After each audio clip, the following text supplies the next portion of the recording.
और एक बड़ी खबर इस वक्त की, दिल्ली में एमसीडी के स्कूलों में बच्चों को किताबें न मिलने की जनहित याचिका पर दिल्ली हाईकोर्ट ने दिल्ली सरकार और एमसीडी को फटकार लगाई है। जनहित याचिका में एमसीडी के स्कूलों के खस्ता हाल होने का आरोप है और इस पर दिल्ली हाईकोर्ट में दिल्ली सरकार ने दलील दी है कि एमसीडी में स्टैंडिंग कमेटी नहीं बन पाने की वजह से फैसले नहीं लिए जा पा रहे हैं। और साथ ही साथ यह भी दलील दी गई है कि दिल्ली के मुख्यमंत्री जेल में बंद है और इस वजह से एमसीडी को ज्यादा वित्तीय अधिकार नहीं दिए जा रहे हैं। और इसी पर दिल्ली हाई कोर्ट ने दिल्ली सरकार को फटकार लगाई है और कहा है कि अरविंद केजरीवाल ने गिरफ्तारी के बावजूद इस्तीफा नहीं दिया। उनकी सरकार में बैठे लोगों ने दावा किया कि सीएम की गिरफ्तारी के बावजूद सरकार चलाई जा सकती है।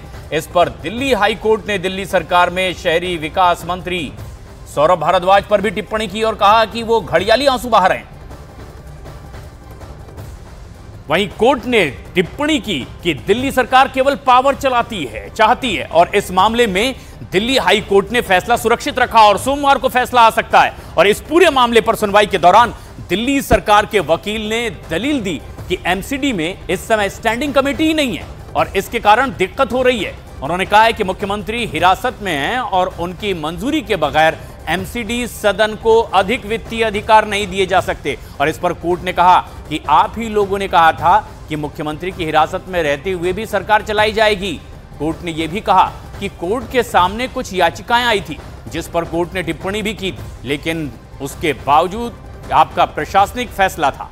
दिल्ली सरकार के वकील ने भी दिल्ली के एलजी पर गंभीर आरोप लगाए और कहा कि एमसीडी में स्टैंडिंग कमेटी नहीं है क्योंकि एलजी ने गलत तरीके से एल्डरमैन को नियुक्त कर दिया था और वो मामला सुप्रीम कोर्ट में लंबित है। उन्होंने कहा कि दिल्ली सरकार के पास में वैसे भी अब ज्यादा अधिकार नहीं है और इस पर कोर्ट ने कहा है कि दिल्ली सरकार को बच्चों की किताबों से ज्यादा अधिकार की चिंता है। कोर्ट ने सुनवाई के दौरान यह भी कहा कि मुख्यमंत्री ने राष्ट्रीय हितों के ऊपर व्यक्तिगत हितों को रख लिया है।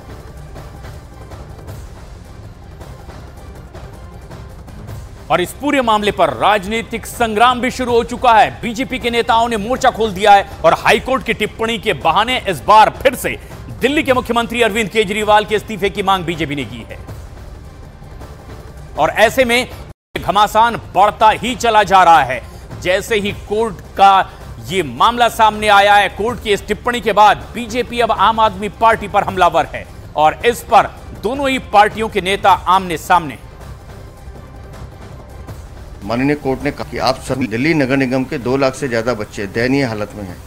वर्दी नहीं मिल रही है, किताबें नहीं मिल रही है, बैठने की जगह नहीं है, लेकिन घड़ियाली आंसू बहाना और झूठ बोलना ये आम आदमी पार्टी का चरित्र है। और कल जिस तरह से माननीय उच्च न्यायालय ने टिप्पणी की है, अगर थोड़ी सी भी गैरत है अरविंद केजरीवाल, आपको तुरंत इस्तीफा देना चाहिए क्योंकि अब आपको सत्ता पे बैठे रहने का अधिकार नहीं है। तो मेरे ख्याल से ये पूरी दुनिया जानती है कि स्कूलों के लिए, बच्चों के लिए किस सरकार ने काम किया। अरविंद केजरीवाल का शिक्षा के लिए काम कोई छुपा बात नहीं। जहां तक एमसीडी की बात है, ये साफ दिख रहा। अभी आपने देखा मेयर का चुनाव कैंसिल कर दिया गया। बहाना क्या लिया एलजी साहब ने? भाजपा के कहने पर कि मुख्यमंत्री का साइन नहीं है इसलिए जो है हम चुनाव नहीं होने देंगे। पिछले साल बिना मुख्यमंत्री के सहमति के एल्डरमैन किसने नियुक्त किया था? मुख्यमंत्री विरोध करते रहे और एल्डरमैन नियुक्त हो गए और उसकी वजह से स्टैंडिंग कमेटी नहीं बनी। फाइनेंशियल दिक्कतें आ रही हैं। तो जिस तरह से भाजपा दिल्ली सरकार को ठप करने की एड़ी चोटी लगाती है, अब भाजपा जो है एमसीडी को ठप करने में एड़ी चोटी लगाने लगी।